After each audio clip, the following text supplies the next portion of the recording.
Hey, what's up, everybody? My name is Andrew Davis, and you're watching Conversations in Pop Culture. And yes, I am scanning this like an Ashley. But enough about that, as I have with me comic creator, card creator, artist Mark Sears, who currently has a Kickstarter going on with The Monster and Wolf, which is almost at 200,000, which is mind blowing to me. And I'm very excited, and I'm probably going to back it because I'm curious what this is all about. And we're going to talk about that in a second. So, welcome to the show.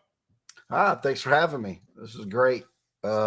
Yeah, while I'm thinking of it, I'll mention this right now because we had just been talking about this not live, but the for trading cards, because the whole Mark Spears Monsters comic was based on the trading cards, right? That's what started first back in they came out in 21, 22, and 23. I have series 1, Halloween edition, then series 2. But we were talking at Kinspot, who publishes the comic, and I said, what would be really cool is if I could include a trading card, but I hate including trading cards in the comic where it's pushed in there and it makes the comic all messed up. And they said, oh, okay, well, what if we could polybag it? And I was like, that's perfect. So we talked to them and they could polybag a comic with the card in there. And I was like, oh, that's great. So I think we're going to do that in issue 5. I don't know what cover that'll be yet, but it'll have a trading card included in it. So that's kind of neat because again, that's how it all started. So let's talk about this because again, I'm a big trading card guy. I deal with a lot of sports stuff. I also deal with non-sports trading card stuff. I run a business that deals with it. I sell comics too. But I'm not going to go plug myself to the end, everybody. But I love collecting really cool trading cards. And I love, and sports cards and stuff. And so how did you get involved in all of this? Because obviously you've done comic work. You're an artist. But how did this all start? Because it kind of kicked off a career for you in many ways. Yeah. I mean, I don't need to trivialize it, but it kind of did. And then you're now in Keenspot. You're selling variants and you're killing it, and people want your work and they want your covers, and they're like, how can I get this book now? And so how did this all come about with the trading card stuff? Because that's what I want to know. Okay, so I'll condense the story down because this could be, it could be a couple hours. So let me generalize it where wanted to be a comic book artist when I was younger. That's all I ever wanted to do. When I got out of high school, sit samples in, didn't get any work, but I kept sending samples in every month. I finally got something in around 98. Someone saw some of my artwork on eBay. I was selling a picture on eBay, and it was a guy who had a book called Ultiman over at Image Comics. And at that time, Image was producing all kinds of stuff. I mean, not really high quality stuff, in the late 90s. Okay, so it was called Big Bang. It was a homage to the old golden age of comics, right? So they said, hey, can you do a Kurt Swan style? And I was like, sure, I can match that. So I did about, I don't know, 5, 6, 7 pages. Didn't get any money for it, but I thought, oh, this is going to be great. I'll have a comic book, but it came out, nothing happened. Didn't get any other offers or work or anything. So then I went into, I want to say 2006, just by some luck, I started doing statue concept work with Corgi International. They had the Marvel license and the Batman license. So I was doing concept art for Batman figurines and Batmobiles. And for Marvel, it was the Marvel statues for Hulk, Spider-Man, Thor. I remember doing Storm, Dark Phoenix, Daredevil, all kinds of them. And that was great. And that came about because they just saw my stuff online again, emailed me and said, hey, we like you better than the guys that Marvel is offering us. So I said, sure.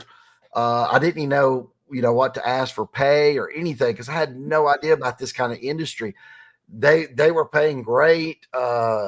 So that kind of changed my life for a few years because I'm making some money. I'm doing it full time. Everything's going good. Sketch cards start coming out around 2007. I remember DC was going to have a set called, it might have been 2008, by Rittenhouse called DC Legacy. It's going to be the first DC sketch cards they ever did. And they knew about me from the DC comic. The DC Batman work I was doing at Corgi. They contacted me and said, would you be interested in doing sketch cards? And I was like, sure.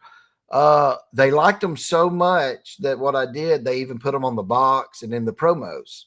But I didn't get any extra money for that. Got $5 a card to pencil, ink, and color a little card. Then they said, though, originally they said, hey, Mark, no one will have more than 200 cards, though, right? That was how limited it was going to be. But I was like the only one on the set that met their deadline. So then they came back and said, hey, we gave 200 cards here, 200 cards there. These guys wouldn't do their work. Do you think you could do this in 30 days? Could you do more? Because I'd already turned mine in. I said, sure. Ended up doing like 600 cards for DC Legacy. I was crying. My hand was cramped. I couldn't because it was so much drawing. But I did them, and they exist today, and they still look pretty decent. I love them. So that went on to the dog. Okay. He'll quit here in a minute. Okay. So that was let me think. I lost my train of thought. Okay. So the Corgi thing started from 2006 to 2008. I was doing all that stuff. Corgi gets bought out by Master Replicas at that time that did lightsabers. Job's gone. I don't have that job no more. We had planned this for years and years. They were saying, we're going to do these statues next and all this kind of stuff. So I was like, oh no. And so my boss, basically the person, because I worked freelance, but the person who was over me retired. They had worked at Hasbro before. And so I was like, that's the end of that career. So the cards, though, was still there. And DC asked me to do some more. And then Marvel sees that. And they said, well, no, we want some. So I did a Women of Marvel. I did a Spider-Man, all that. So I did some of those. But again, you're getting $5 a card. It was horrible for all the work. You're really doing it thinking, oh, this is going to look great on my resume. Which I found out years later, no one cares anything about what's on your resume and art. They want to know how good your stuff is. So it was kind of a waste of time. But I don't know how many card sets for Marvel and DC at that time. And then I got to where I was like, I would do I would say, hey, I'll do 50 cards. And then it got to where I'd say, look, I'll do 10 cards. I really don't even want to do this. So I kind of quit doing those. And then around, let's see, I even moved over to sports cards at Upper Deck. I was doing hockey cards, a Michael Jordan. They tried to get me to do a Michael Jordan card. They never got produced. I did. They said, oh, the likeness doesn't look good enough, which I'll have to post some of those one day. I still got all of them scanned and everything. So then I started doing magazine covers for horror magazines. I did that for a while. Anything I could find. I didn't have any other job. It was just always art. So it was either this or doing graphic art on the side, if somebody needed something. So it kind of got to where I like I said, did sports art. I was doing football, basketball, things like that. But everything was drying up. And it was in 2020. I thought, okay, I'm going to have to find something else, because I can't keep doing this. There's no money in it. And I was looking at doing cybersecurity. I bought a book on that where you can study it and take a test and become, I don't know, some kind of ranked cybersecurity person so you can go get a job at a company. And but COVID happened right at that time. And I had more free time because everything was closed down. So I started drawing my monsters again, which I had drawn a little bit to try to get work in covers for the horror industry, but no one really cared for them. Like I drew my Frankenstein, my Dracula and stuff, and they look at them and be like, don't care. So I did those again though, and I thought, okay, I got more time. I'm going to do some of these because I just want to do them. I did about 10. I was doing 1 or 2 a day. I was just going through them. And the person who had been over me at Corgi writes me and says, Mark, this stuff is really good. You need to have a plan for all this stuff. And I said, well, I know how trading cards work. I think I might just do enough where I could do a Kickstarter because I never done one of those before. But I said, I think I could find a printer. I could figure it all out. So I said, I'm what I'm going to do is I'm going to do trading cards on this. And, but I had so many compliments saying, the art looked great. And I said, well, I'm going to do trading cards. So I started, around March, and I worked all the way through, probably August or so before. I can't remember when I did the Kickstarter. Maybe it was in the summer, but, or it was around Halloween, I think. But, I think I did 80 images for the card set at that time for the Kickstarter. When it was actually printed the following year, I had done the most artwork ever for a trading card series by one artist. I did over 130 something images, which, you would think, oh, but those ones that were painted by the, Jusco and all the Marvel masterpieces had more, but no, I had looked it all up and they didn't. So, let's talk about this a little bit, because you basically went into a whole Kickstarter building a trading card set without having it necessarily be backed by a major company. You're right. And completely independent. Yep. And I'm presuming, obviously I don't think it needs to be said, but I'm going to say it anyways, that it was successful, and it was successful enough that it could take care of itself and be produced. I want to say we raised 26. It's out there still. You can view them on Kickstarter. I want to say it did 26,000 in 2020. And again, I didn't know. Okay, I didn't know how Kickstarters work back then. I thought they found you traffic, and they really don't. I mean, people will go on there searching for things, but rarely, right? Like, I want to back something today. You really need to get the traffic to them. I didn't have no money for advertising. I didn't have much social media at that time. My Instagram account maybe had 300 followers. So I don't really know how that happened. It didn't have a lot of backers, but yeah, go ahead. What I was going to get at is that I run an eBay business, and I don't advertise at all. I have products that take care of themselves. And so I think that's one of the things about the monster stuff is that it's not done. And so if you're a trading card person and you like Dracula or Bigfoot, or you like a swamp monster or whatever other monsters in there, or the Mad Hatter, or whatever it is, or, like flying monkeys, for lack of a better word here, all of a sudden you're craving for that. Because I don't know, and I'm not an expert in, monster trading sets, but I don't see them. I see Star Trek. I see, Ultraman. I see, Terminator just has something. I see Godzilla. You don't see a monster trading card set. And so that's where I think that's so interesting, is that doing 26,000 is because it hasn't been done before, and people are craving for this because people love monsters. I mean, there's a reason why Halloween is such a big holiday. And people who like that love monster movies, and they're the ones who are going to spend a lot of money. I mean, and at least that's what I think, because it's how my eBay business works, is that I have a product that sells itself that somebody wants at a reasonable price. Well, and it is true. So what happened there was it's part of that. It was the product. Plus I was getting people knew who I was in the horror industry from the magazine covers. So I had a little bit of following there.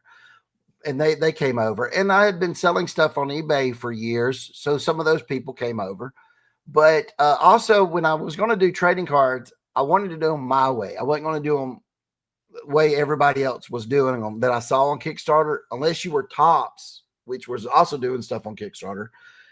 The regular guys that were doing it were selling sets. That's all they sold, right? You would buy it and you would get all the cards in one set, no wrapper, no box. It was just a white box to put it in. And I said, no, if I'm going to do it, I'm going to make it like it's in retail. So I'm going to have wrappers. I'm going to have boxes. So I priced that out. And then I said, I want to do stuff where I have like the old card stock. And then the printer goes, hey, that costs more to do that. I was like, I don't care. Then I tried to do things like 3D cards where it wasn't going to cost me more on printing, but I'd have to add the 3D glasses. The 3D glasses wasn't going to cost much, but the printer was going to charge me a lot to put them in the glasses in every box. But so in the end, actually, it probably cost to actually make them around 15,000 more than what I raised it because of the low print run and what I wanted to do. Cause I wasn't going to skimp out on things like the series 1 was where I spent the most money. Series 1, which is these, like per pack, I only have like 8 cards in a pack, and there's also bubble gum in it. Okay. For the gum, that was adding 10 cents more a pack, but I was like, I don't care. Then it was like now, if you look at a pack, I don't have one near me, but I usually include 15 to 20 cards because it just saves money. I don't have to print as many packs.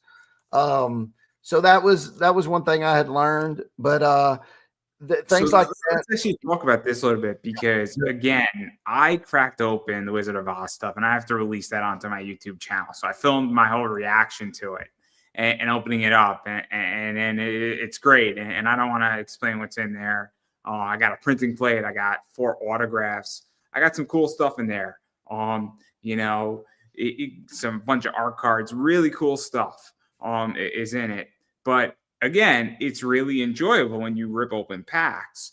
But also, I think it's important that you don't skimp out and you deliver a quality product because I am at a stage right now, and I buy a lot from Tops and I buy a lot of sports cards, and there's certain products that I die and I'm willing to fight for because they're good quality products. And there's other products from Tops where I'm like, it's not really a good quality product and I want to avoid it. And I don't feel like they put the effort into that product. And so I think there is something to be said about brand building. And sometimes if you only make, you lose $100 or you make $400 instead of $500, but you've developed a good product, right? There's something to be said about that. I mean, I'll be honest, if the Wizard of Oz was a shitty product, I would probably not buy cards from you, but it's an excellent product. So now you have me saying, cool, whenever you launch your next trading card series, I'm a customer. And that's probably in the long run worth more than saving $3. That's exactly what I thought about when I did the first one. It was more of a, I still made money on it, but I didn't make as much as, a lot of people go, oh, I bet you made a lot. But no, I might have made $10,000 off of that, in the end, when I could have made 50 or 60,000 if I'd have done it differently. But I did it because, I wanted to do it that way. Like, I remember the printer was like, man, you don't need to put these, like refractor type cards in that. They're like, man, these are so expensive. And they told me don't do die cut stickers, but I did die cut stickers for that one. I didn't do die cut for the other ones later on to try to make the a little bit cheaper to produce them. But I did all that for the series 1, but that got the fan base. That was right there. Everybody was like, good, high quality product. I'm with Mark the next one he does. Halloween edition. Again, a lot of people love that one. And then the series 2 and the Wicked of Oz, like I said, was kind of, I was rushing a little bit. Like the Wicked of Oz, I was at the last minute, I decided to make it its own thing, but I could have easily had that as a subset really for monsters. But then it would have been a big subset where you would have had to buy more monsters. So I'm normally do like when your base cards, I usually do around, I don't know, 70, 80 to 100. And the odds one, I think there's 44.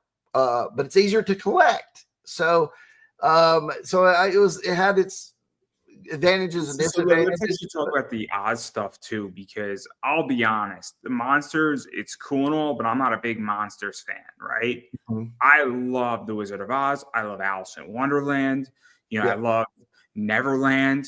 Obviously I just saw Wicked. I bought The Wicked of Oz sitting in Starbucks after I saw Wicked. So like I'm on Amazon and, I'm like, I got to buy this set. I was eyeing it. It looked cool. And I'm like, this is awesome. And then I'm like, okay, cool. Just saw Wicked. I was in a mood to buy it. And I'm like, here's $50. Just bought it. Didn't even, hesitate because I'm like, this is an awesome set. Right. And then I showed it to my mom. And I was like, okay, that's cool. She wasn't angry that I bought, because I started Wicked with my mom. So she wasn't angry that I bought it. But that's the thing is that I know there's people like me who love The Wizard of Oz. Yep. So I'm glad it's not a subset because I'm a lot more interested that I could just say, hey, look, Wizard of Oz, maybe a little bit of Alice in Wonderland in there, maybe a monster or two in there, to mix it up. But it's primarily The Wizard of Oz. Yes. Like, and that's just my taste. So that's kind of why I really like that subset or that set by itself, because I think The Wizard of Oz can stand on its own. Oh, yeah. And I don't think it needs to be with monsters. It would have been fine if it was, but that's just my taste. Well, that's why I ended up doing that, was because I thought there's going to be some people who are like, I don't really care for monsters. I don't really want that. But they might give Wicked of Oz a chance, because, different people like different things. So I thought I could expand my audience that way.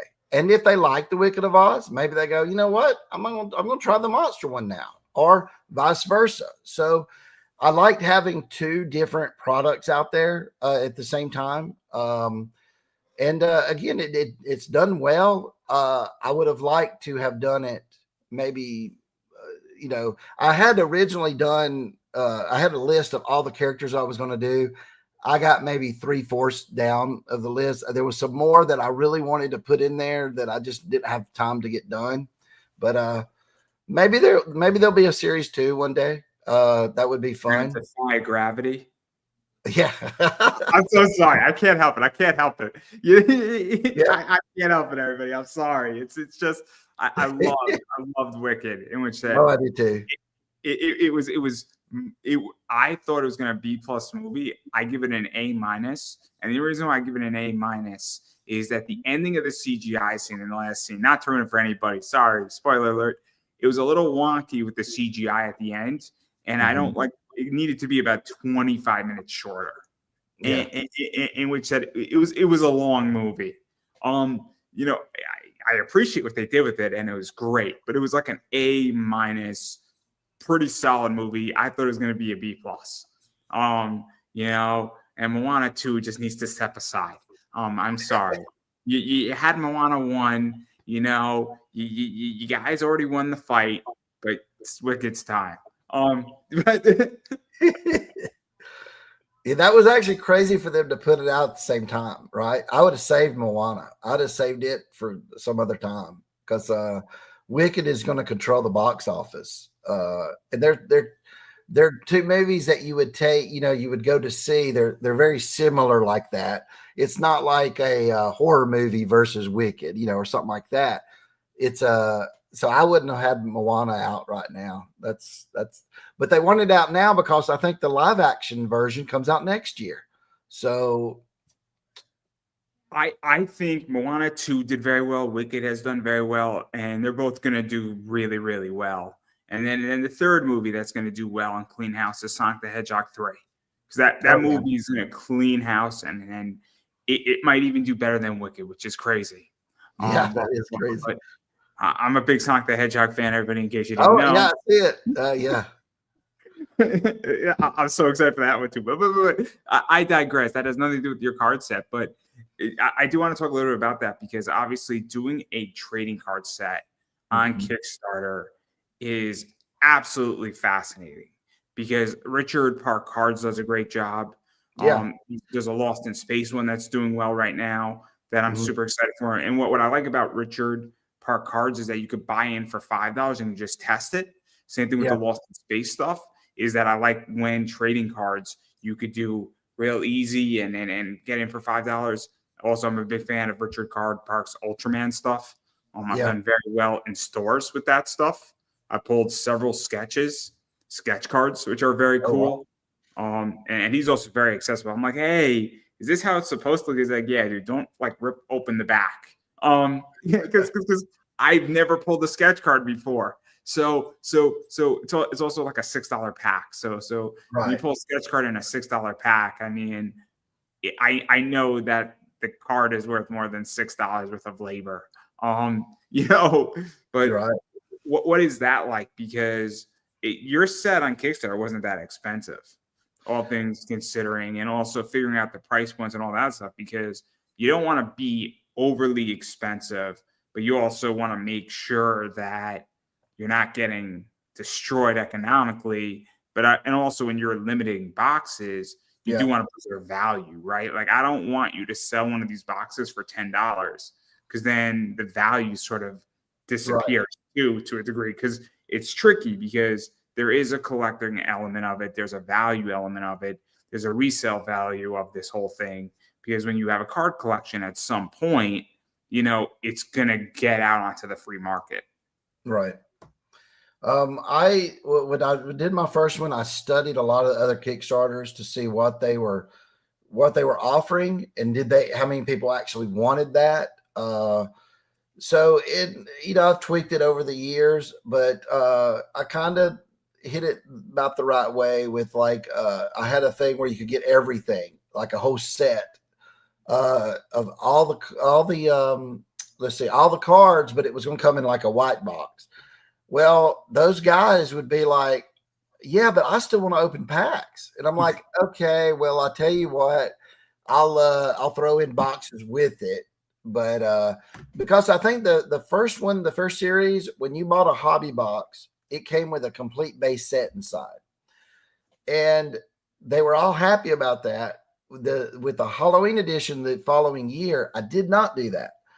Got lots of hateful emails saying, how could you do this? You've turned into Tops and all this.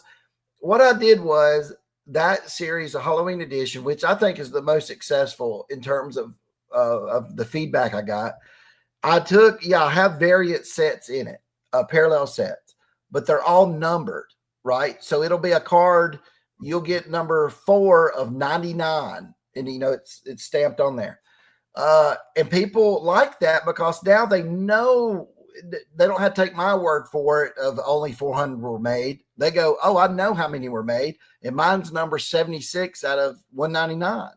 So kind of like this, right? Kind of like that. It's like that. Instead of the stamp was going to cost more, so they actually printed it somehow on the card, which they said was even cheaper to do. Which is what Tops does with those, is that it's like glossed and printed and almost like stamped in silver on the card. It's awesome.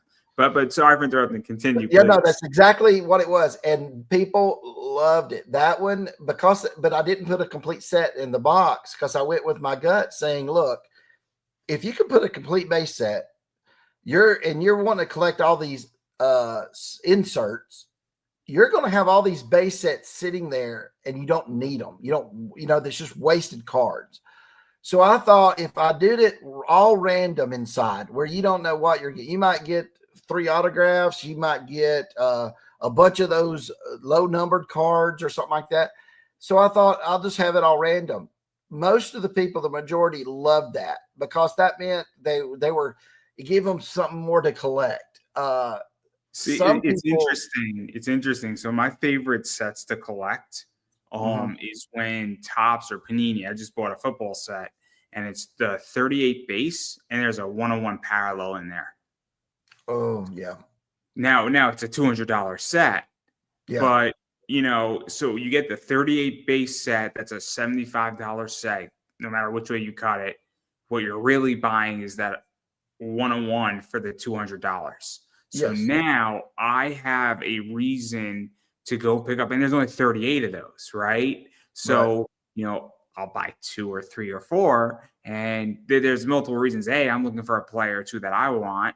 And then let's say I don't like it, I'll sell the 1-of-1. Right. I'm going to make way more money because it's a 1-of-1. But I did it with the WNBA where you were guaranteed a 1-of-1 or a 5s.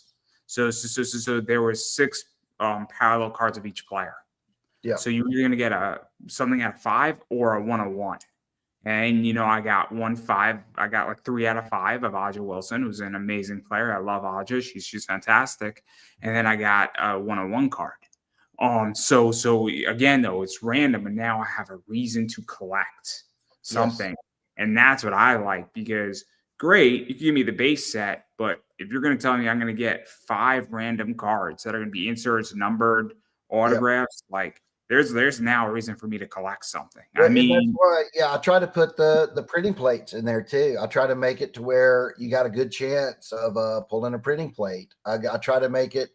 I'll put other cards in there. Like we had autographed cards by me, but in the Halloween edition, I went and got Joe Bob Briggs, who's like a horror host.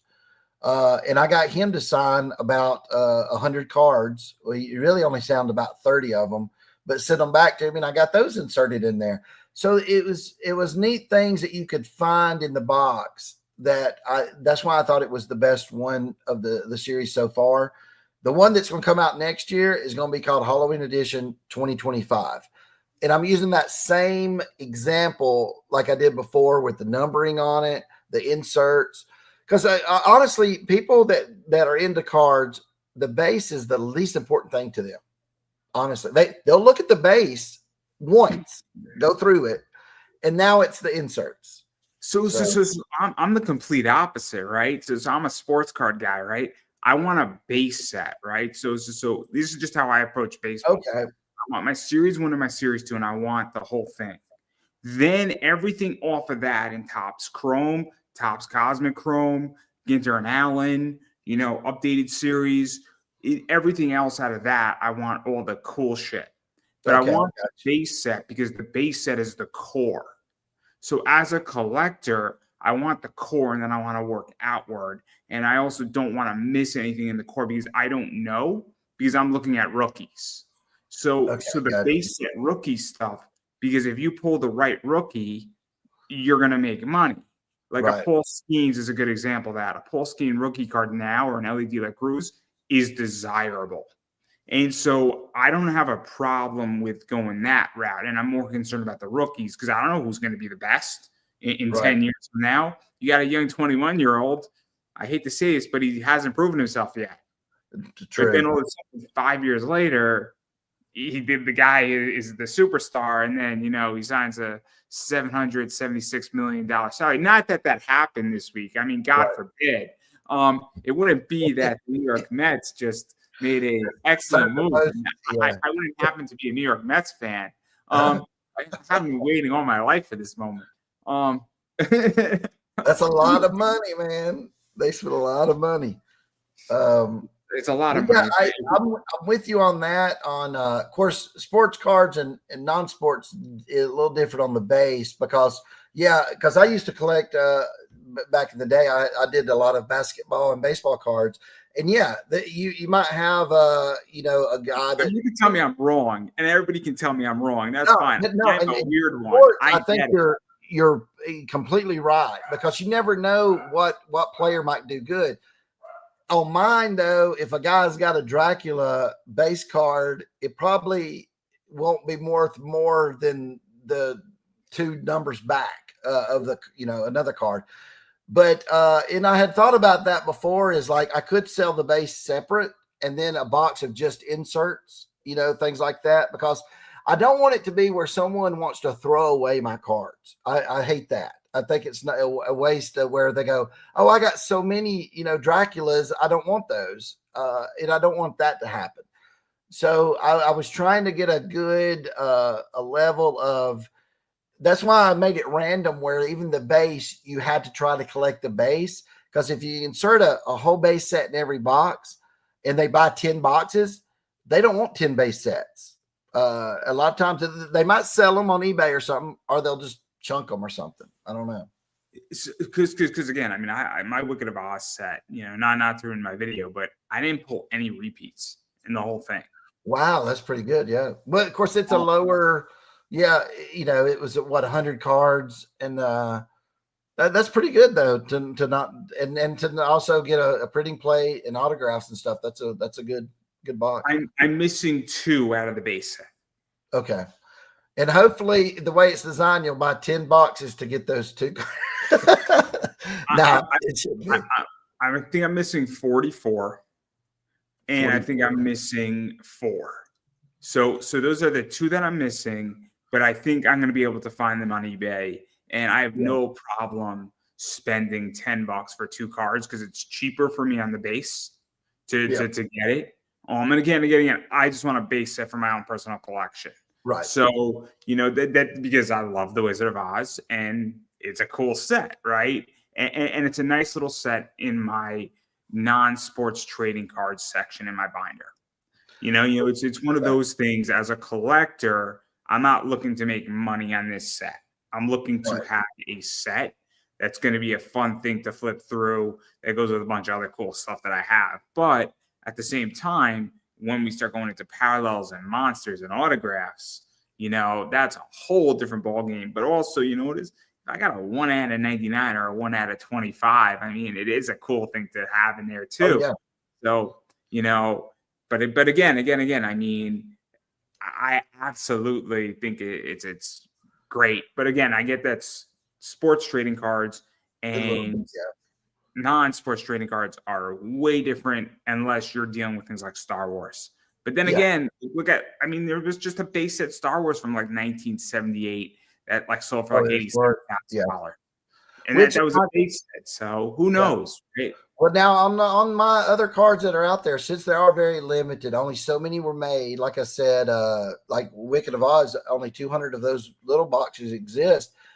They might go up, but just because of all the buzz right now with the Monsters comic book, I'm really shocked that someone hasn't went and bought all the Wicked of Oz. They don't realize this because, like I said, it's not printed on there. If it said guaranteed a printing plate in every box for $50, someone would buy them all and open them up, flip the printing plate on eBay, and then because the cards inside are worth more than the 50, you could easily flip it.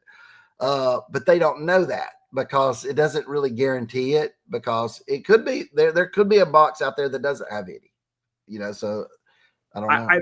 I've taken a calculation at it, right? So I think those boxes are worth easily and conservatively 90 to about 100 is what you could probably get out of it on eBay after fees and everything. Right. I mean, that's not to say that I mean, again, if you bought 10 boxes, you got what you wanted, but you flip the printing plate, some of those hollow foils, shiny cards, if you pulled some autograph stuff in there, all of a sudden an autograph card of yours could be $7.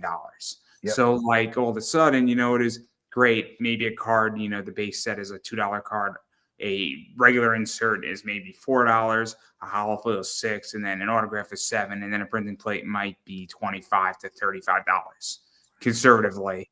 And some of the printing plates, like the ones that they did at Bird City, that are in there, because it's the same image, might sell for even more. Because like one of these, because I have the printing plate is out there of that. This is R31. Yep, and I pulled it. Oh, you got that printing plate? You got the magenta of that one? Yes, I do. Oh my gosh. See, that's what I'm saying. I think that one's worth more than your normal printing plate because the image was used as that cover. And now it's really, really cool one. It's a really cool one. That was like the last image I did. And I was like, okay, I like this one the best because I did them over a year's time. And I was getting better at doing them at the end. You killed my sister. Is the back of that? Yeah, I had fun. I didn't do write-ups on the back like normally. I don't know if I have a regular card here of. Let me see. This is why I like it though, right? I would. Here's like a regular This is from Series 2. This is the retro, and see, I have a big write-up and everything on the back of those. For the Wicked of Oz, I didn't have the time, so they're they're just out there without. I don't think I got one sitting here, but yeah, they just have the name on the back. So I had fun with them though. So I would have been happy with any printing plate. Again, I think printing plates are fun. I've pulled like 3 in my lifetime. Some of them have been from Leaf Metal. There's been some other stuff. I pulled proofs, which are always fun too. Things like that. But again, it's really cool, and it's a lot of fun. This whole set, this whole idea. And again, then you go fast forward and we go into Monsters. I mean, obviously you've done Monsters 1 through 8, which was done on Kickstarter, but then Bird City through Keenspot, I guess, wanted an exclusive, and they wanted some stuff like this in there. And that, I know that's a card. They wanted this one. I think there's 2 more that they wanted, if I'm not mistaken. There's the one.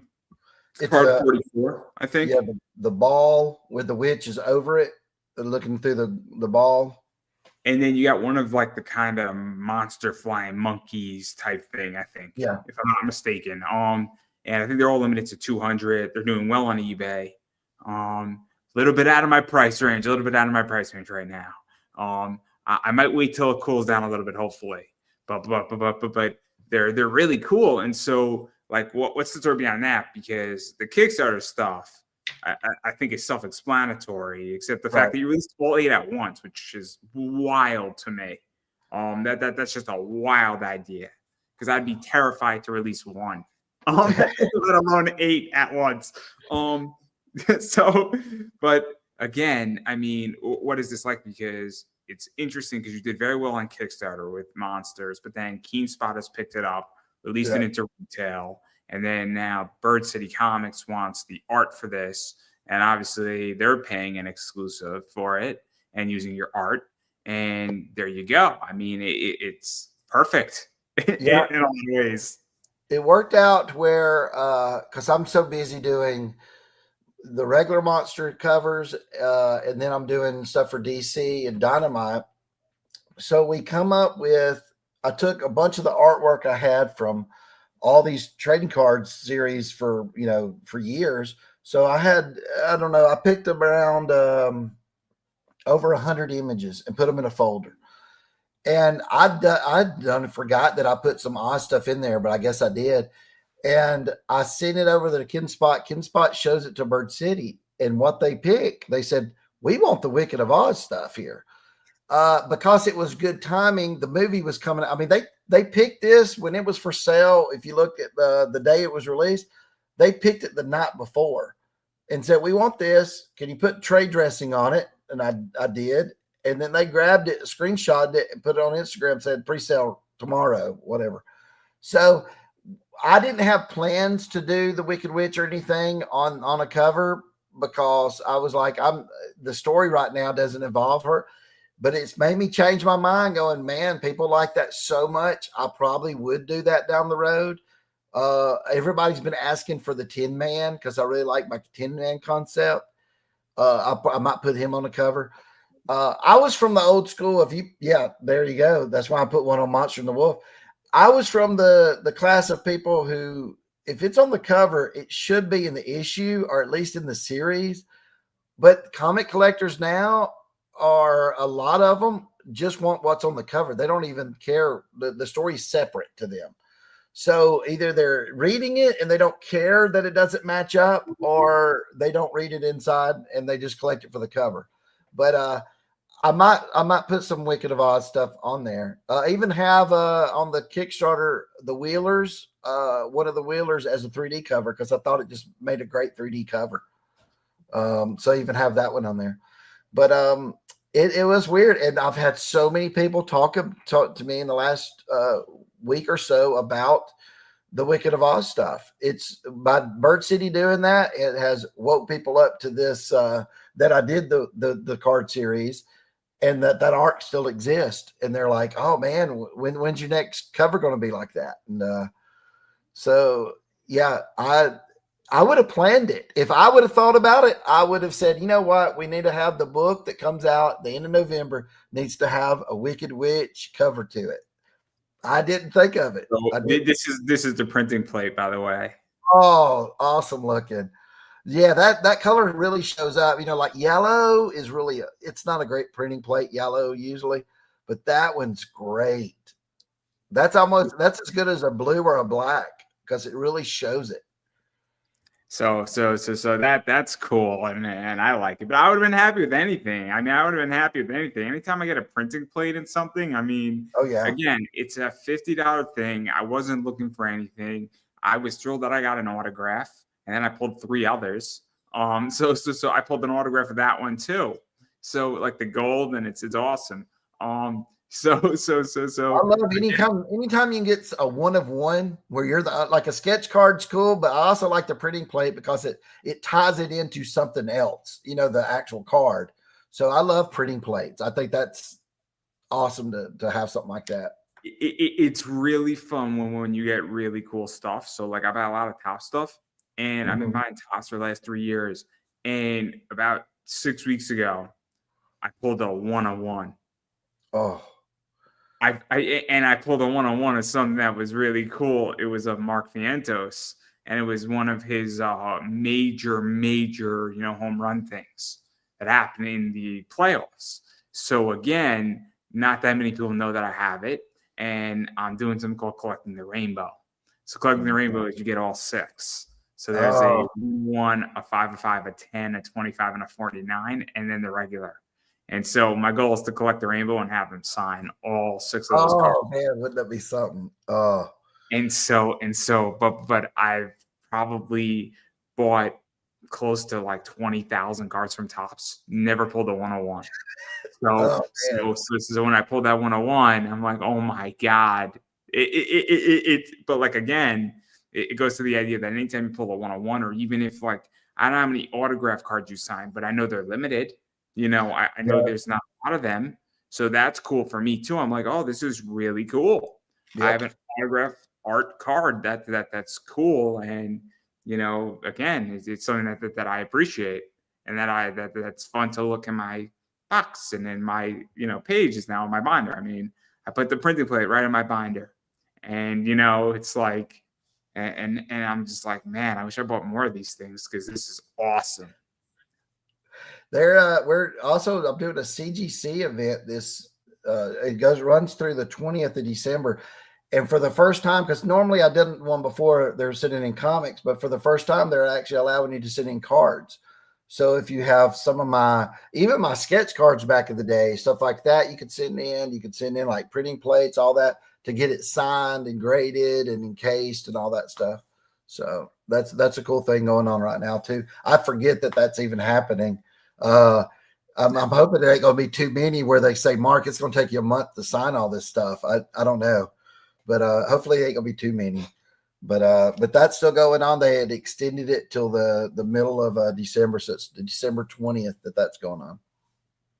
That's crazy. I mean, oh man, I'm gonna have to think about it now because that signed printing plate would be dope. That with the little, yeah, because they would put I guess I know for comics they put like it's a yellow goldish label, the signature series. I don't know what they'll do for cards. I'm sure it's different because I have my signature and all that on it. So yeah, I don't know what they do for cards.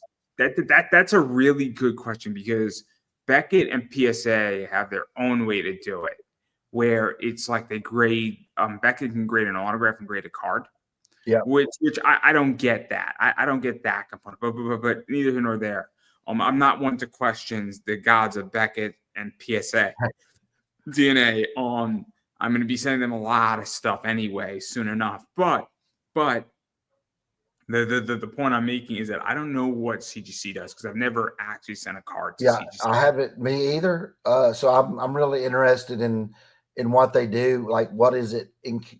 Does it look like a miniature comic book the way it's done? You know, is it the same kind of label? Is it something different? I think I have some CGC Pokemon cards. Okay. That I bought pretty cheaply for like $25. So some fun stuff, and I took a flyer on it, and I'm not unhappy with it, and I think it's gone up a little bit in value. But I like the way the card looks. But and I think it looks like a little comic book thing. But the signature is what I'm really curious about because with the signature, usually you give you a artist series label. That's what everybody wants, because if I assigned like a comic book for you and you send it in, they could say, yeah, the autograph's real, but they will give you a blue label.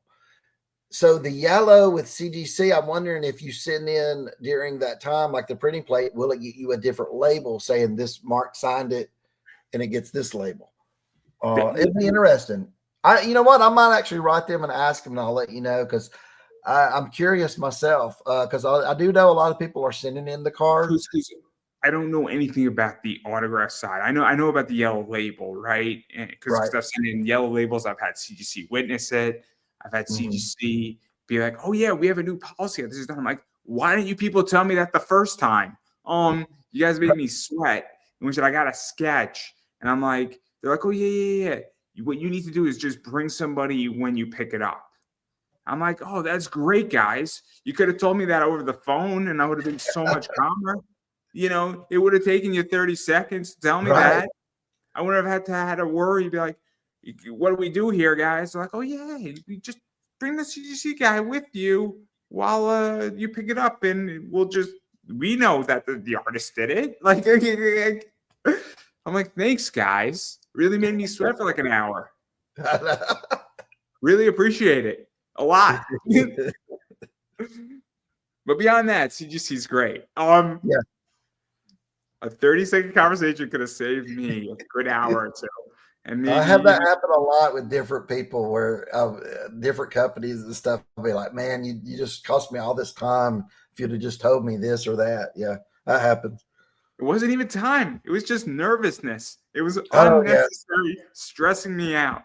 I've been worrying about other problems. You know? Yep.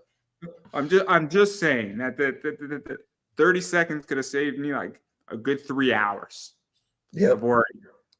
Which would have been filled up with another bunch of problems. Another problem, you'd have worried about. Yeah. But I digress, because I do want to talk about what's going on with your current Kickstarter, which is equal to Monsters. And I know we didn't talk so much because we were speaking a lot about cards, which is my favorite thing. And now I'm going to go try to find a bunch of those other things. And I'm going to see if I can go find a bunch of the Wicked of Oz stuff now, because the second it comes back on the market, I'm buying all of it. Am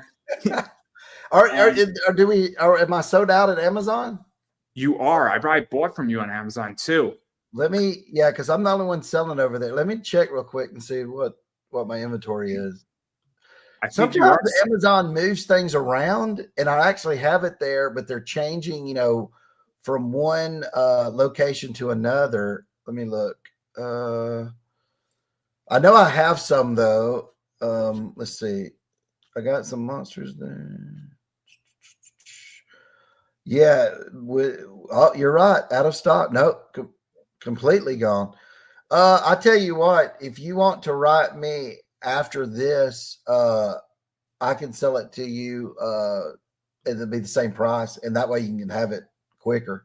Because I'm gonna have to send in some more stock to Amazon, but it will take it takes like a week or so for them to process it. So that's crazy. I bought it from you directly. Oh, did you? Yeah. Well, it's I send it into Amazon, and Amazon sends it to the people. Because Amazon does fulfillment for you. Fulfillment. Now there's another box. I don't see it here. I have it in my other place. I have a Wicked of Oz. Oh, there's the binder. I don't know if I have any more of those though. I have a Wicked of Oz hobby box, or no, it's called collector's box. Inside it, and it was $100, so it was double the price. But you're getting the complete base set, the complete alternative set. So the like emerald green, you're getting all those. You're getting, I think you're getting all the chromes, a printing plate. I want to say you get everything. I don't know if there's anything that you don't get. I can't really recall. Only 50 were made though. You can actually check the Kickstarter. That's where it talked about it. We were going to do 200, but I only made 50 because they didn't sell enough. It's interesting because I had to decide again. I don't do things because of money. I do it because I wanted to. The packs are different. The packs, the wrapper is different. I made a whole new wrapper for it. The box is different and everything. So I want to say though, you get, so I don't know if it'd really be worth it for you since you already basically only need about 2 cards, to complete the base, but it does have those sets in there. And I want to say it has all the stickers and stuff too. I'm not sure it's missing anything, but I can't remember. See, I don't necessarily care about the stickers. I'll be honest. Stickers have never got me excited.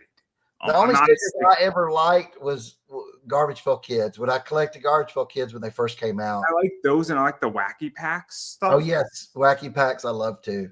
So Topps did Throwback Thursday Wacky Packs, and I bought the whole set. It was like 12 cards, and they were awesome. They were like 1959 Wacky Packs on a Topps card in Throwback Thursday.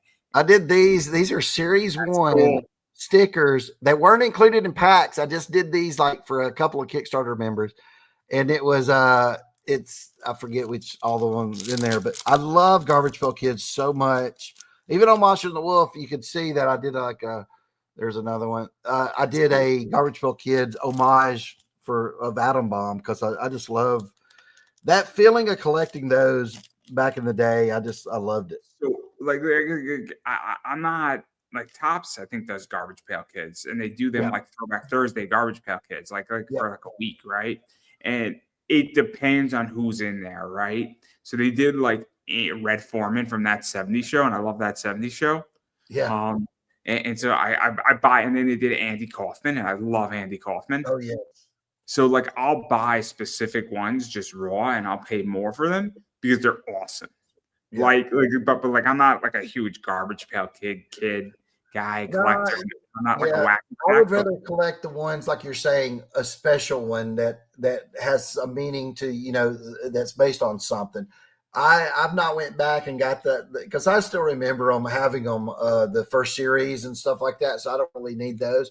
But if something comes out that I go, oh, that's a cool take on that they're making fun of this, I like that, I would get one. But speaking of things like that, I don't know. Do you know who Svengoolie is? He's a horror host from Chicago. Svengoolie was like he was like a monster host, right? Yeah, that's it. I did something for them there. They're on MeTV. They wanted me to do, because I'm known kind of for trading cards, to do a trading card for them that they were going to offer in their 40th anniversary set. So you had to spend like $200 to get this card. They sent me one of them, and it's signed by Svengoolie, but that's the card art for the front.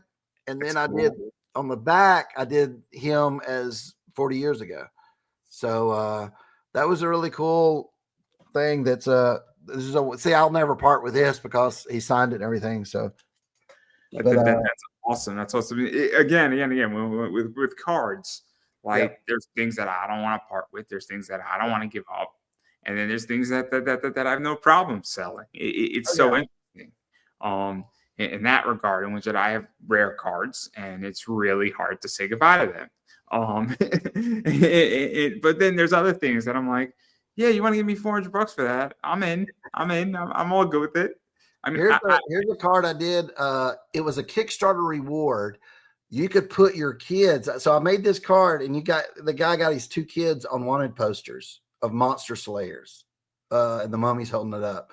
So, and then I would print up about 50 of them, and he would get them, and then the people who backed the Kickstarter would get one each. So these are kind of cool for Kickstarter, where it's a personalized thing. It didn't go into packs, but it's kind of a cool thing. So I think you have something like that on your latest Kickstarter. Yeah, where you can actually get your image of a loved one, whatever, inside the comic as a portrait on the wall.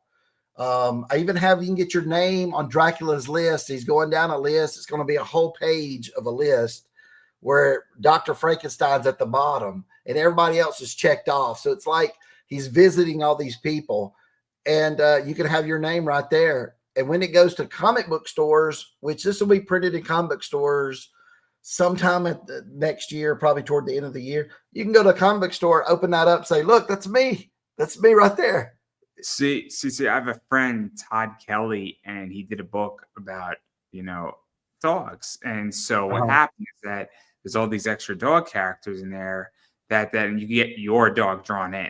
Oh, that's great. See, that's a great reward. And it's not even that expensive. It's like $150, but there's only 7 spots. So you can get your dog and you could pick like your dog's breed. So like the next time it comes up, I have a King Charles Cavalier Spaniel. If I can get my King Charles Cavalier Spaniel Hope drawn into that book, and then it's going, I mean, it was at Scout, but we don't have to talk about that situation because that's just a horrific, crazy situation. I don't even know what the hell is going on with that. I am not informed enough to fully understand what's going on with that company. Yeah, me either. I hear stories and that's about it. And I hear that there's problems, but again, I don't know what's going on with them. And to be honest, I don't want to know. I just want to stay away. But it was published through them for a little bit, but then that's great. But $150 to have your dog. Yeah, that's an awesome deal. Yeah. And then that was in a publisher. Oh man, I mean, I don't know how you can beat it in any way. It's absolutely great. And like you send a picture of your dog. I mean, to him, it's brilliant marketing. Yeah, that was. If I could do that, I would. I might try to figure out how to do that one day because I'm a pet owner too. I have a dog, and that's a great way to incorporate that. Because awesome. he took an idea of saying, I'm going to try to make it economically feasible, but I also want to make it affordable. And it's $150. It's not a lot of money, maybe $175, but it's not a lot of money, all things considering. I mean, if you can't eat for the week or for the month, reconsider. But if you have some discretionary income and you have to give up your Starbucks for like 2 weeks to do this, then Yep. Maybe you take a week off from Starbucks. Is all I'm gonna say. Unless your dog is named Starbucks and then you put it in the comic, but that's not the point here. Tell them you did it, and they might give you a free coffee. Yeah, there you go. But I do want to get back to this Kickstarter because that's what's going on, and I think you're at over 180,000, which blows my mind. You got a lot of cool stuff in there. You can get it digitally cheaper. You can get, a bunch of issues, I think for like $50 dollars. And then I think if I'm not mistaken, everybody gets a free t-shirt now. Everybody, if you get a physical reward, so if you get a digital one, it doesn't because the way it works out, because you don't have their address. But if you got a physical reward, you're getting a free t-shirt that's only printed up just for Kickstarter backers. So that color scheme I won't use later on, to sell or anything like that. So you get a free t-shirt. We also hit a stretch goal. So every comic now is at least cardstock or better on the cover. So it's no thin covers or anything like that. And then I'm about to drop here in the next day or two, drop a few more covers and maybe some more cards. I put cards on there in add-on section, right? And people were begging for more cards because I put some that you couldn't find, like Halloween edition, because I found a whole case of them I didn't know I had. And I was like, oh my gosh, these are so hard to come by. And so I put them on there. Is stuff on there? There's some Wicked of Oz, the collector's edition ones I talked about. You have to go to the add-on section though. It's not on the regular rewards. So it's something to add on. Which that's on there. I'm going to put some Series 1 monster cards on there too. Because I found some blaster boxes and I was like, that's what I'll do with those. So I might do that. So I'm basically looking around my house, like in my office. What do I have that I want to get? And that stuff like that won't ship when the comic ships. That I'm shipping in January. So you don't have to wait that long. So right when Kickstarter clears, where where they say, hey, all the funding cleared, I'm shipping out all that kind of stuff. Cards, if it's a comic that's already graded and I already have, things like that. But yeah, I have a lot of trading card stuff, and I have a lot of people interested in it. So I might put some even more if I can find some more stuff. I'll put that. But yeah, I'm going through my office, going through my closet, because a lot of times I'll have a box of cards and I'll forget that I have that. It's still shrink wrapped and everything. So that's crazy. I mean, again. I have an inventory problem, which I'm moving through my inventory, but I got to clean up my eBay situation first. Where, unfortunately, sometimes things go wrong on eBay for a few days. But like again, I got a lot of stuff, and then I'm like, oh, I have that book, and I'm like, how the hell do I have this book? Like, so yeah, I'm the same way with cards and with comics on some level. I forget that I have a comic because they sent me comps after I did the cover or something. I forget that I have that. My problem is I've been working so much lately. All the comp stuff is coming in, and I have no room for it. I have boxes not ever opened from the post office. You need to do what I do. What do you do? I sell negative merch. Sell negative merch? What I've done, and this is brilliant, is that I figured out a way. So I sell a lot of items before I even have them in my stock and in my store, and before they even ship out. Yeah. And so I've sold. Earlier this year, I sold a product that didn't even exist. So you sell it before you ever get it, like in pre-sale kind of. I sold a product before it was even announced. Oh wow! And I was, but I knew. So Caitlin Clark was announced as Rookie of the Year, and that card wasn't even for sale or even announced on Panini. And I sold 122 of them before it was announced. Oh wow! And 3 people canceled on me, and that's it. But 119 people bought a card that didn't exist. And there was one other person who did it too. And people were looking at me, and I put it up on my Facebook. I said, this product doesn't exist, and I just sold 119 of them. And nobody liked it. Nobody looked at it. Nobody was paying attention. I'm like, how do you even do that? Right. But here's the kicker. Here's the kicker is that, let's say the product didn't get made. I would have to refund everybody on eBay for 60 days. I would have bonded out the money to a high yield savings account for those 60 days, would have transferred it over, would have made about $12 in interest on the whole trade, and then would have refunded people's money. But I would have made $12. For even if you couldn't have sent it out, $12 ain't bad. So that's not bad. Turns out before I could even bond out the money, the card was announced, and then I had the money to buy it. Yeah, that was perfect. But I pre-sell a lot of items so that I run negative merch on cards, and it's crazy. I mean, and to a degree, you probably do the same thing with Kickstarter, because if you know that before I have it, to, let's say, Wicked of Oz, 90 people ordered boxes and you're only printing 250 of them, give or take. You know that 90, you don't need to store 90 boxes. Right. You need to store I do the exact same thing. And sometimes I will lower. So sometimes last year on my Kickstarter for comics, it said like, we're going to print, this many of these. Well, I went lower. Same thing with Wicked of Oz. If you go to its Kickstarter, it says like on the boxes, we're going to print a lot bigger number. Well, when it came time for printing and I knew I only sold like 20 of those boxes, I was like, let's lower it to 50. So it actually made the boxes even more valuable because there's less of them. In the Amazon thing, it says 250 boxes were printed. And, if there's only 200, I'll take the lower number all day. Yeah. I don't want to take the higher number. Right. You never want to ever print more, but if it's less, then people are like, that's a great surprise. Like, oh, there's less that exists. You don't want to go like, oh yeah, I've been telling people there's 200 and there's actually 500. I had a really, really bad experience with that with somebody where it said 10 were printed. They told me it was advertised as 10 and 20 were printed. And that was a problem. That was a problem. There's an email saying there was 10 were printed, and it's an issue. And so I'm no longer doing business with that person and that company anymore. And I'm not going to say who it is because, again, I'm just not doing business with them, and that's the end of that.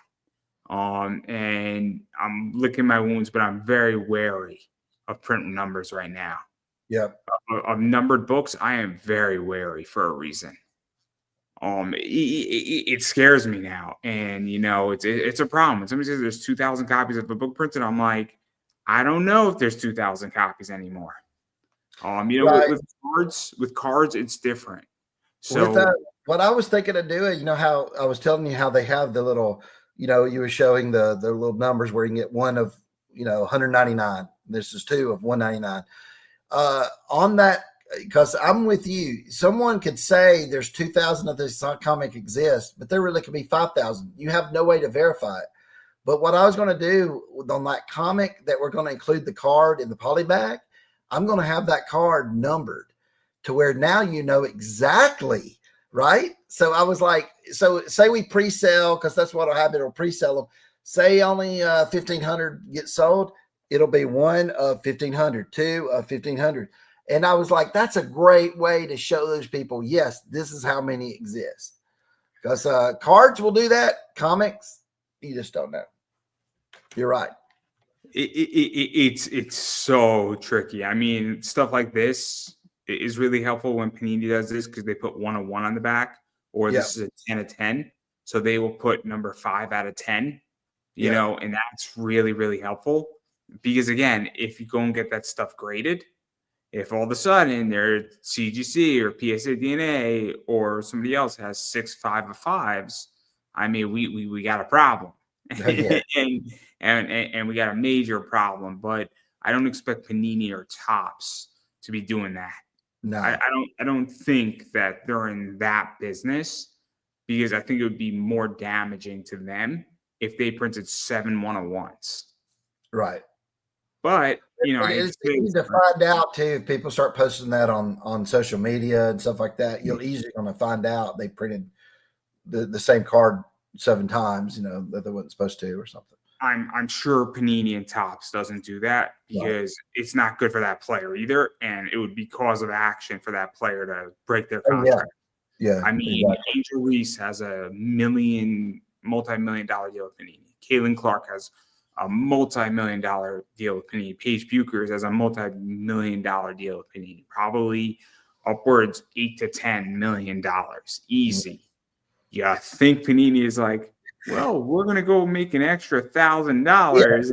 Make an extra $1,000 for it. I don't think so. Right. So, but in comics, I hate to say it, but people are shady. Well, I also know a lot of companies won't even tell you their print numbers anymore because they're trying to hide them. Independent ones, but even like the big companies, they don't. KenSpot, what I like about them, of course, like you said, you don't know unless it's like got it on it. But we actually, I think it says it like here. It'll actually tell you how many exist. It's not going to focus in, but on every issue, you'll be able to see on the back, either the back cover or inside it. It'll tell you how many were printed of each one. I mean, look, I got some good books from KeenSpot. Mm-hmm. I got the Trump books that have gone up nicely, and they're fun. I got the AOC book that they did. Oh yeah. They've done some other fun stuff that's been great, like Biden's Titans. I thought that was fun. Oh, that one, yeah. I don't even know where they politically stand, that company, because they publish so much. They're both, which I like that they're both what you know what I'm saying. They go after both, so that's really cool. That because I saw the Trump comic they did. I'm like, okay, cool. This is great. Then they did AOC. I'm like, whoa, what's over here going on? And then they did this over here, and I'm like, what the fuck? Like, yes. I bought all of it, and I'm like, this is really, really funny. Like, I didn't even read it. I bought it for the cover because I'm like, this is ridiculously funny to me. Yep. Like, that's what they were known for years, was their like political parody or satire, and then they did a few other things like that, but it wasn't political. But it was like they would take a movie and parody it. I forget what one of them was. I can't remember, but it was a horror parody on stuff. So, but that's what they were kind of known for before I came over there with monsters and stuff. That's what I appreciate the effort of them putting in really, really, really fun covers. They made fun of Batman. They made fun of some other stuff, you know, and I appreciated the humor of it. I mean, they did AOC, and what was it like? She's fighting Doc Ock. Yeah. Like, I mean, it's ridiculously funny. Like you can't, no matter where you stand on the political spectrum, you cannot not laugh at that. I mean, it's a funny statement. So that's just how I feel about, right. Again, I don't know where they stand on anything, and I don't really care. I just thought it was funny. And again, life is hard. Yeah. And I would like to escape from life because it's hard. Right. But I digress there. But yeah, so I mean, I don't know if anybody picked up that card/poster thing, but that's cool. That you could get a bunch of cards and then you have your own trading card. Yeah. And then you have a bunch of them, which is always fun too. We showed those. Yeah. And actually, when you got this or one like it, besides this one, I also gave you a 24 by 36 print of it on canvas.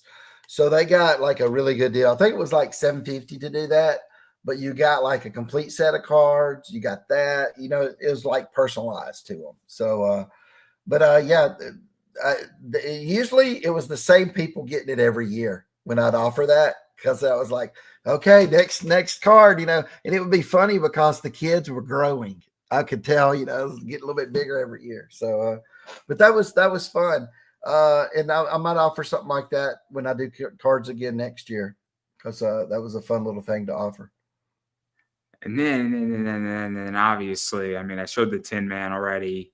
Yep. That's cool, and that's on the box, I think, of the Oz set. Yep, it is. I think it's a color, little green or something on the box. And then we have this right here, which is really cool. I think we got this in there as well. Yeah, for Monster. 3D cover, yeah. So we got that, and then obviously I showed this one, which is the magenta printing plate. Yep. And then, you know, I heard a rumor that tomorrow around 2:00, you know, the second printing of this with KRS is dropping. Yep. Yeah, it's going to look a little different because they didn't. That's actually from the Kickstarter's what do you call it? A trade dress at the top. So the one they have, the only difference is the logo is the new logo that from Ken Spot that I designed. So it'll look just a little different, but the art's the exact same. So yeah, they're dropping that, I guess, tomorrow.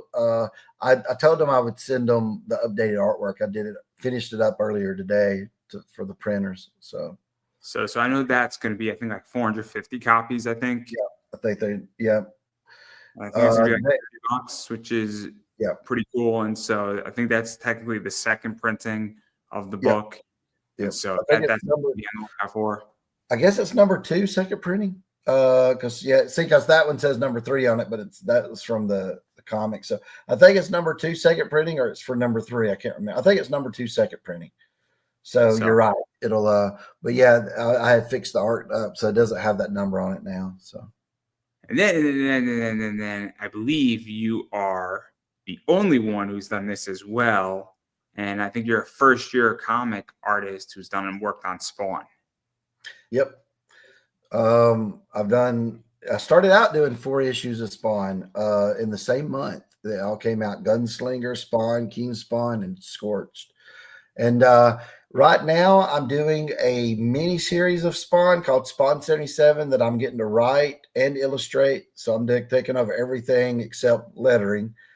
And Todd McFarlane just approved the plot last week. So I'm working on the concept designs. And then once he says those are good, I'm jumping right into the story, doing the artwork on it. So, oh man, I wouldn't even know where to start with Spawn. I wouldn't even know where to start. Like, this is not my wheelhouse. Oh, this one though is it's going to Spawn 77. It's based in 1977. You never have to read a Spawn comic to get this story, because it's actually. The character is not a hell spawn. He doesn't come from hell or anything. He's just going by the name Spawn like Batman would to scare people. So it'll be a great read. You never have to read a Spawn book to like it, to enjoy it. So that we don't know when it'll come out yet. They were saying April, but then we had to go back and work on the plot and stuff. So maybe then. It just really depends how long it takes me to get that first issue out. It could be April, could be June, maybe July. So what is this like though? Because obviously you got your monster stuff, Yep, the comics, and that Kickstarter is going to be pretty much closing 200,000 plus. yep. You know, you're doing a lot of other stuff. You got the Wicked of Oz set that's moving and selling relatively well. Yep. You also have the monster trading card set. You got Bird City, you got KRS, you got a few others probably going to be doing some exclusive work with you. And then you're working on Spawn. And then to make this even more fun here, you've done some DC stuff here. Oh, yeah. This is a very different cover than your other stuff. And same thing with this too, which is really cool. And I absolutely love this cover because I think this captures Superman perfectly. And then you've done some Power Ranger stuff, yep, which this is way more your style. This is kind of what I expect. You know, it's got that more monster vibe to it. Right. But then we go swing the other way back, and you got, you know, some fine art stuff kind of going on. I mean, this looks like, you know, kind of Alex Ross like a little bit. Yep. So, you know, what is that like? Because you got that mainstream, I guess, you know, top name stuff between Image, Spawn, you know, doing some Rat City stuff in the Spawn verse that you've worked on, Power Rangers, you know, Action Comics, but you got the monster stuff too. And what is that like? Because I think, I hate to say it, but pristine matters to some degree when you're working on a Spawn book or a Superman book or a Green Lantern book or an action book or working for the Power Rangers. There's something to be said about pristine clout. I guess you've arrived, we could call it. I don't know how to explain it. Like for me, you know, there's people that I've interviewed where it's like, okay, I've arrived. When you get a celebrity on your show or like a top wrestler, you know, arrival has occurred and now I'm taken and viewed differently. That's true. I think when I started doing my first DC stuff, that's when I kind of, because Spawn, even though it's one of the biggest independent books, it's still not one of the big two, you know, like you're not drawing Superman. So last August of 23 is when they hired me on at DC, and I started doing a bunch of Superman work and stuff right then. So that's when I started getting that feeling. But it's weird because you're doing these, and I don't know. I didn't really get higher up, I guess I would say, even though I'm drawing Superman, that's a big accomplishment. But when Monsters came out, my own comic, that's what propelled me into like superstar status, because Monsters did so well. Like this week, it's got 10 out of the top 20 spots on Cover Price. So it's just it's dominating the aftermarket. And it's just put me on a different level. Because of that, I got to do Thundercats and Silverhawks and stuff over at Dynamite. It's got me at DC, which I was doing a lot of work at DC, but then they wanted even more stuff over there because of how big Monsters was doing. So it's weird. You don't really get to enjoy it all because you're so busy. Like today, I had on the 10th was my deadline. Everything was hitting today. I had to have all these covers done. So luckily I was able to do it, but it was rough because all the companies need them the same time. And then my printer needed the Monster stuff at the same time. So it was rough. But the only thing I got left on my plate that I'm finishing up over here that you can't see is a Justice League cover I'm working on. And that'll be done later tonight. I'll have it finished up. And then I move on to the Spawn concept. I've been working on Spawn concept stuff too. So I have to have that done before I can start the pages. But it's never, the one thing I can say that's changed is I'm never in need of work right now. Like I got work waiting on me. I know. I'm so sorry. I'm so sorry that's a horrible problem you have. I mean, yeah, just months ago, I had so much time. I'm like, no one's hiring me to do anything. I can't find work. And that's why Monsters, the comic, exists. I had all those months to make it because I couldn't find work. So it's a great problem to have. I'm so happy every morning I get to draw like Thundercats, Silverhawks, Superman, Batman. I get to draw like the Flash, Superman racing. I always dreamed of that as a kid. And then I have my Monsters where I got full control, where I can kill off characters and stuff. That's so fun too. So I'm scratching all the itches. I get to write, draw. This is what's so interesting, right? Is that this is what I've learned, right? I'm never unhappy about the field goal in football anymore. It has won me more money in football than anything else. There you go. and let's just say that between Sunday and Monday, the field goal probably saved me about $400 in gambling. Wow. So about 3 field goals probably saved me about $400. And one of those field goals should not have gone in. It was the doink to victory, as it's not being labeled, because Matthew Wright or Waite kicked it in and hit the post, and then it went in. Because the Chiefs did not play well. The Dolphins played pretty bad too, but the Dolphins played better than the Chiefs. And oh my God, the Bengals! Oh my God, just that if I didn't have to come to work today, half my bottle of Jack would have been gone during that game. Oh my God! If you saw the last 2 minutes of that game, let's just say you'd be like, you know what? 30 seconds before, you'd put 10 grand on that if you knew the result. Everybody else was like, we just got to blow up the team. And then they punted, it gets blocked. It then gets like swatted down, but it's still live. Comes out of the guy's hands, and the Bengals recover it. It's like, oh my God! Just. So I'm very sympathetic to your problem. Is the point here? And about my football plights and my problems. So yes, but I do want to ask you 3 more questions before I let you get out of here and go. Right. But I guess I am curious because you're killing it right now. I think it's a safe assessment. But where do you feel the industry is going? Because you are in a weird spot where you are on Kickstarter, you're in retail with your product being released piece by piece by piece, 1 through 8 monsters. Obviously, other stuff is coming to retail with KeenSpot. Obviously, this book that's going to be on Kickstarter, that's currently on Kickstarter, is going to be eventually brought to retailers with a bunch of variants. And then you're doing all these covers. And so where do you think the industry is going? Because I've heard it's failing, it's going up, it's going down, it's in a weird cycle.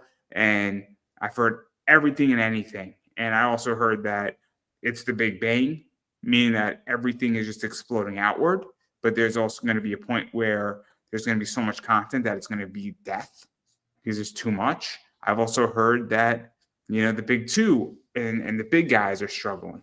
So I'm curious where you see it all going, because I have my thoughts on this whole thing. Right.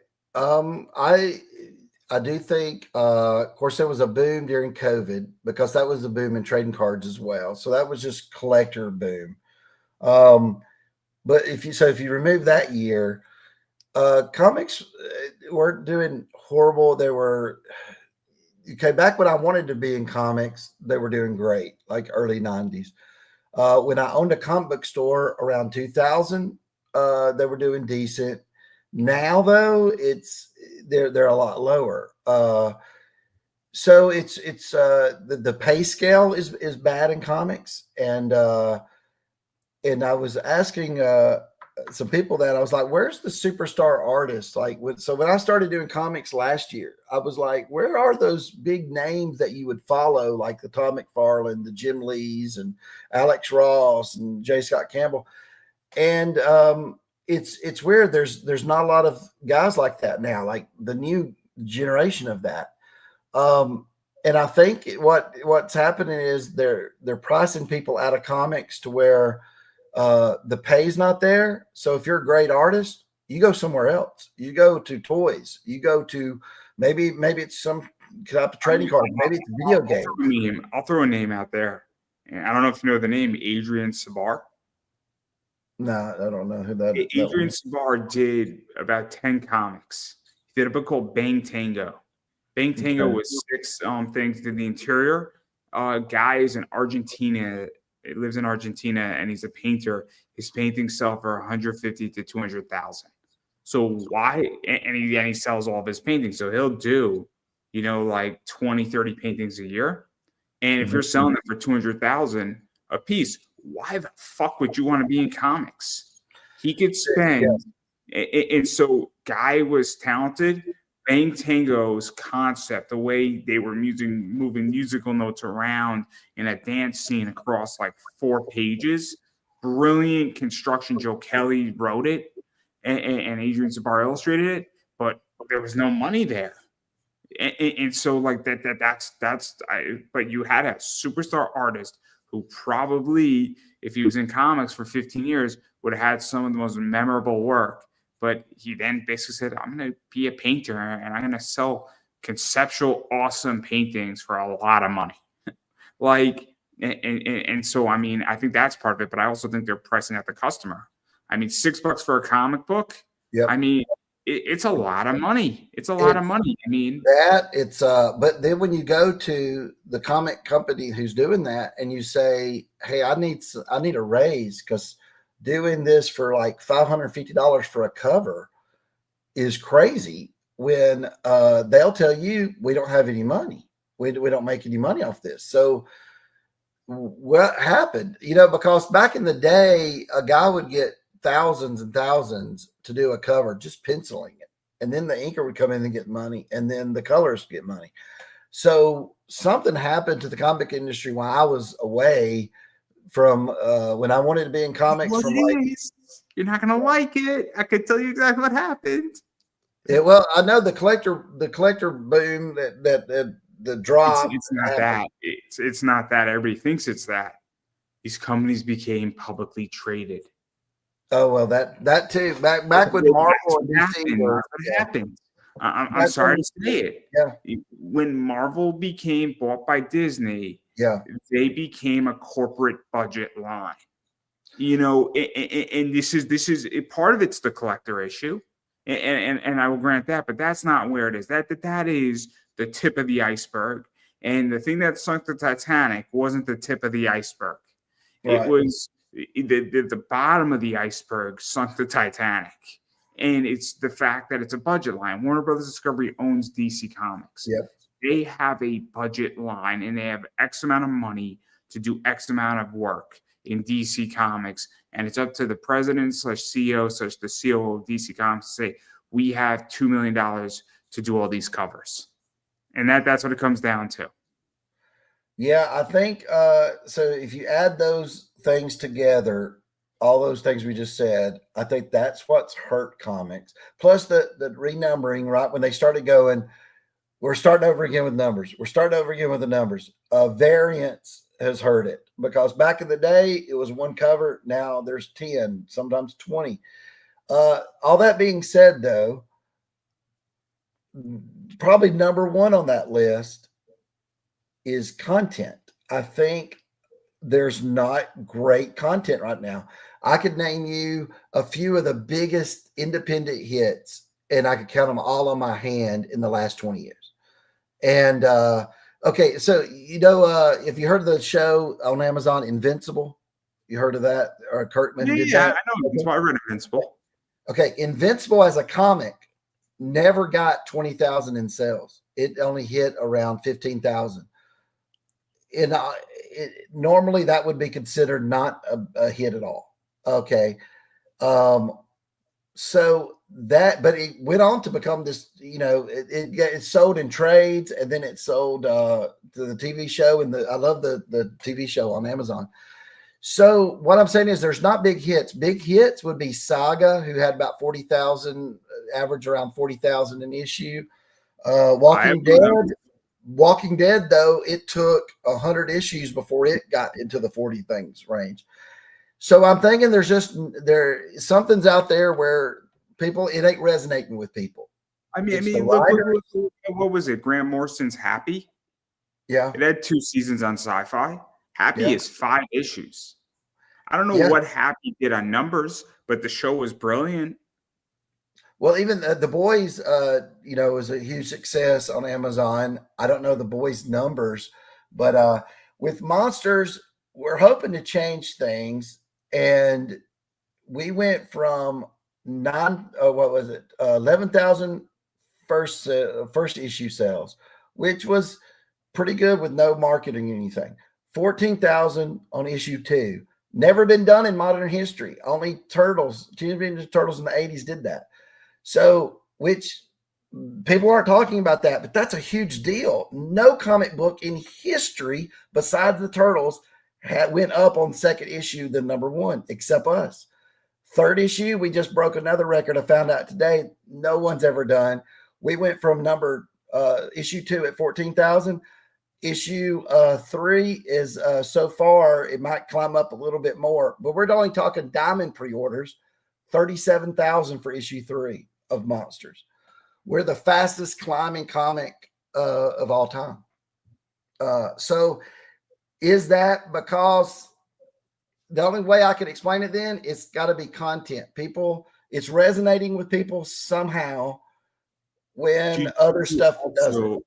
Did you also think, and it's just a marketing thing, is that it's Monsters? It's titled Monsters, right? And I know it sounds stupid and it might be somewhat trivial, but you picked a name that, like, you Google Monsters comics, it's going to come up in the first page of Google. It's going to come up. I think that has something to do with it. But then you would think, why isn't there's other titles out there with Monster in the title that didn't do well? So I'm not saying it's the only reason. What I'm going no. I'm saying that's part of it. I think basically, I believe a lot of it is right timing, luck, and all that. It has a lot to do with all these things. And then, but like Universal, Skybound is doing a Universal Monsters book right now, like Frankenstein, and I don't know. I think there's a Creature, the Black Lagoon out there. I'm not sure what all the ones they got going on, but that was popular. But I don't know if it's really what's going on. I'm hoping it's the story, because if it's the story that people like, then that will continue to grow. So let me ask you this. Wouldn't do it. Because this is also where I think things go wrong in comics, is that so people rely on an artist. And so what happens is that, I have friends that I want to name my friends in case they're about to hate for me calling them out here, but they will bring in artist X, right? So all of artist X's people come in for issue 3. Issue 3 gets a spike. Issue 4 doesn't have artist X. Artist X fans aren't there. And that's the thing about, I think, Monsters too, is at this point, I think all the covers, or most of the covers, at least on the Kickstarter and mostly in retail, is done by you. So it's not, you can't. All 100%. I haven't let anybody else do Monsters yet. And that way it's consistent, like you're saying. Like, so they know, hey, number 3, Mark's going to do the cover art and the interior art and the writing. I was even going to go even further and say that if we're going to actually break down why this is successful, you doing the covers is the constant. So that can't be it, that you brought in another name to drive it. Versus it's because, again, you have a lot of different cover styles. You have a bunch of stuff that's really cool, but it can't be that, you brought in, Adam Hughes, right? And that spiked you another $30,000. And then, that can't be it, right? That's not the problem here, but that happens on books. And that's also complicated because great, you got J. Scott Campbell on issue 1 and you do $1 million. Then on issue 2, you decline because J. Scott Campbell isn't there anymore. It's like, so like, that's where I think this also gets really messed up with Marvel, DC, and then we look at the indies, is people have awesome, successful first issues, but then they do 20,000 on issue 1, and they do 12,000 on issue 2. And 12,000 is great, but you're $8,000 short, which means you declined. Now, it could be that you didn't like the story in issue 1, or it could be that you didn't have the covers, or it could just be timing, or it could be that people took a shot and then you did issue 2 before people got issue 1. Right. Happens too. It's a lot of those factors. You're right. I mean, we're set up different because I am doing it all. But like you said, if you have guest artists, guest writers, you might get a bump or maybe a decline because they didn't like it. But it's inconsistent. So mine is one thing, it's consistent and it was already done. So I don't have to worry about being late, for my deadlines or anything like that. So that helps too. Again, it was a lot of perfect timing with Monsters. It just came out at the right time, the right place. And it just was something people liked. I can't explain it. I never really thought it would be the hit it is. I was hoping just to get a few people would read it. I really didn't think that it would get the fan base it has. And who knows? I mean, it could go down if it's just spectators wanting to flip the book, because right now it's a very flippable book. People buy it number 2, and the day later it's worth double the price. That will stop when demand and supply even out, right? So if number 3 is it, and that's how many people really wanted it, then the aftermarket goes down for issue 3, but for 1 and 2, it'll always stay up. But so I don't know. I'm hoping it'll be something that resonates with people and it'll keep climbing, and it'll be something that it just endures with fans and for years to come. That's what you hope. But you don't know. It's funny because, again, I thought I've had horrible interviews and people are like, "Oh, dude, that was the best interview you've ever done." And then it's done a lot of views. And then I put out like a short little clip of something of 3 minutes of this wrestler. And next thing I know, it's got 30,000 views. And I'm like, where the hell did this come from? Like, this was nothing. And it's funny because you don't know what's going to catch fire. You can't predict it. Monsters was shopped around everywhere. Everybody turned it down. So in my mind, I was like, this isn't that great of an idea, but I've already finished it. So I wanted something for it, right? I might as well let people get it out there. But I really had low expectations for it. I was hoping to eventually climb up to around 10,000, 15,000 sales at the height, maybe. So I didn't expect it to do what it did, and it's crazy. And I hope it maintains, because it's awesome. And it's helped me in my other stuff, getting more work and stuff just because of Monsters. So. That's wild. No, I'm gonna probably back this Kickstarter because I'm curious where you're going with the next one and the prequel.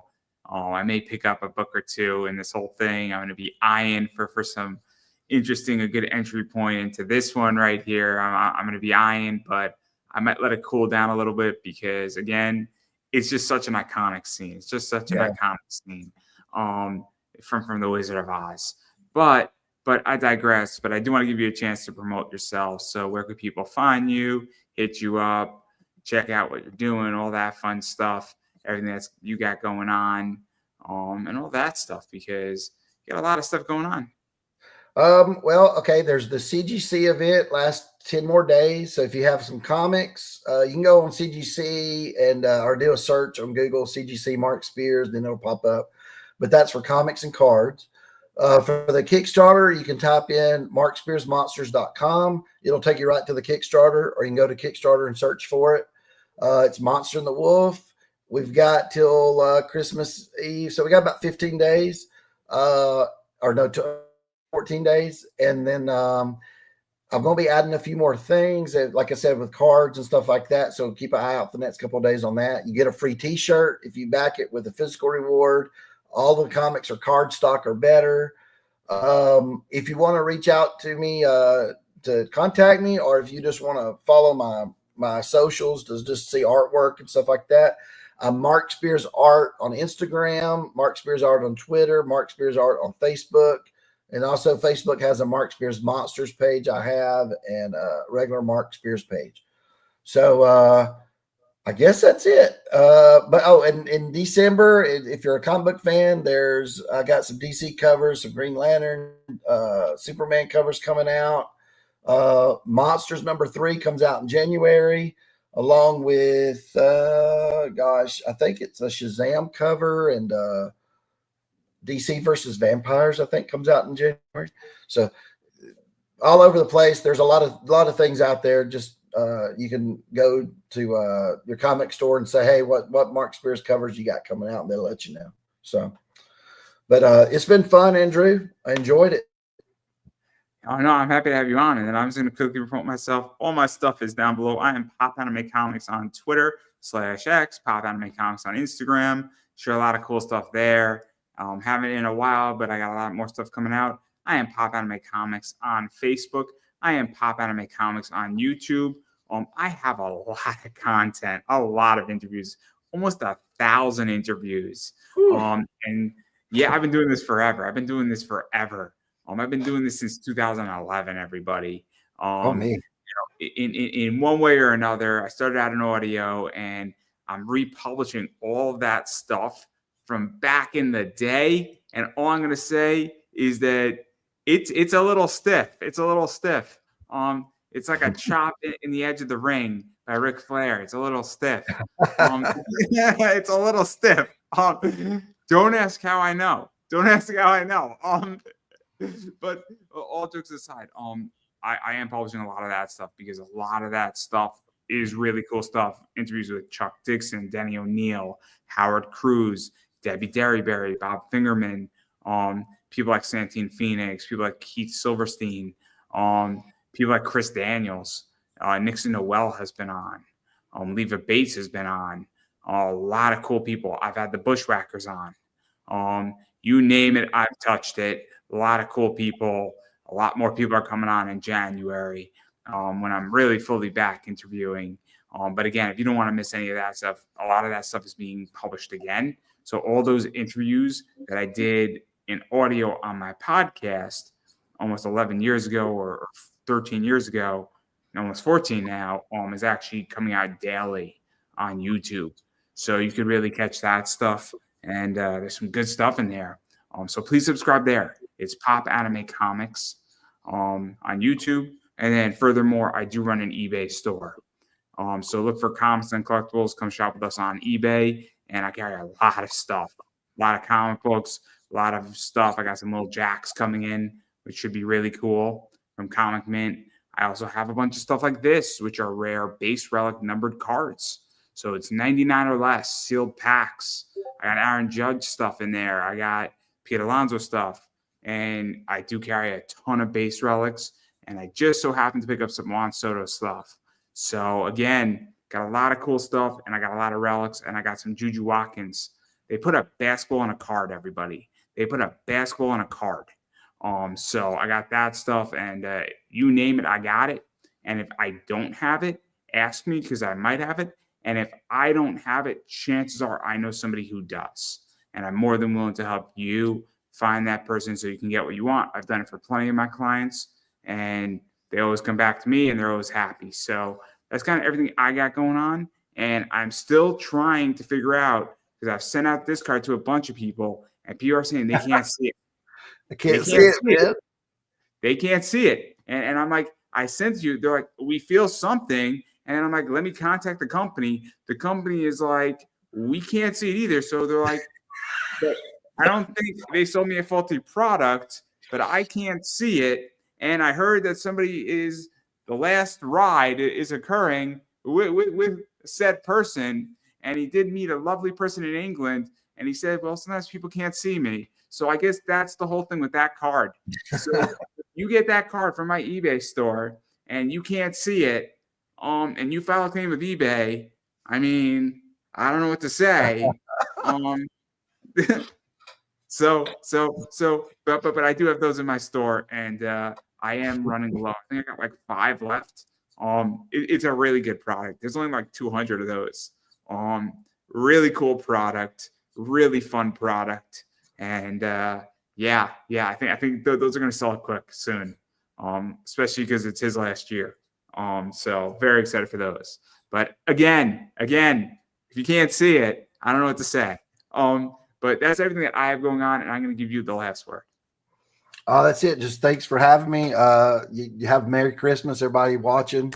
It's been fun, man. Thanks. And I don't think we could have ended any better than everybody, and that is a wrap.